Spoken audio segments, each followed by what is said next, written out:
Welcome to Prabhat news. Britain మాజీ ప్రధాని Tony Blair తో లోకేష్ భేటీ.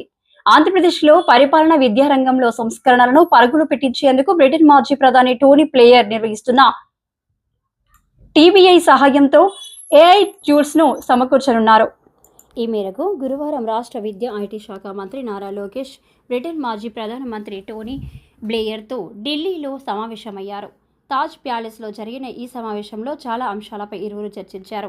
ఏపీ ప్రభుత్వ కార్యకలాపాలు, విద్యా వ్యవస్థలలో ఏఐ టూల్స్ను ఉపయోగించడానికి టీబీఐ ద్వారా సహకరించేందుకు టోనీ బ్లెయిర్ అంగీకరించారు. టీబీఐ అంటే Tony Blair institute for global change. దీని వ్యవస్థాపకుడు టోనీ బ్లెయిర్. ఈ సంస్థకు వివిధ స్వచ్ఛంద సంస్థల నుంచి నిధులు సమకూరుతుంటాయి. పరిపాలనా వ్యవస్థలో మరింత పారదర్శకత, ప్రత్యేకించి విద్యారంగంలో ఆధునికతను, సాంకేతికతను సమకూర్చుకునేందుకు ఏఐ టూల్స్ ఎంతగానో ఉపయోగపడతాయని టోనీ బ్లెయిర్ వివరిస్తుంటారు. అంతర్జాతీయ ప్రమాణాలతో కూడిన ఈ టెక్నాలజీ ఆంధ్రప్రదేశ్ను దశను మార్చుతుందన్న నమ్మకాన్ని నారా లోకేష్ వ్యక్తం చేస్తున్నారు. ఇదిలా ఉండగా 2 రోజుల పర్యటనలో నారా లోకేష్ దేశంలోని పలువురు ప్రముఖులతో భేటీ అయ్యారు. ఉపరాష్ట్రపతి జగదీష్ ధన్కర్, హోంశాఖ మంత్రి అమిత్ షా, న్యాయశాఖ మంత్రి అర్జున్ రామ్ మేఘవాల్, కేంద్ర విద్యాశాఖ మంత్రి ధర్మేంద్ర ప్రధాన్, క్రీడా యువజన సర్వీసులు ఉపాధి లోకేష్ భేటీ అయ్యారు. ఉపాధి శాఖ మంత్రి మన్సుఖ్ మాండవియాతో లోకేష్ భేటీ అయ్యారు.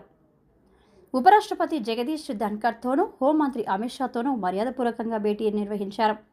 పలువురు మంత్రులతో ఆంధ్ర రాష్ట్రానికి సంబంధించిన పలు అంశాలపై లోకేష్ చర్చించారు.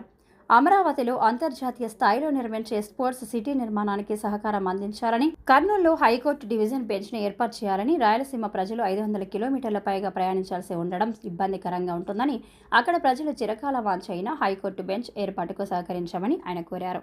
విద్యా వ్యవస్థలో చేపట్టిన సంస్కరణలు తీసుకురావాల్సిన మార్పులపై ఆయన ఆయా శాఖల మంత్రులతో చర్చించారు.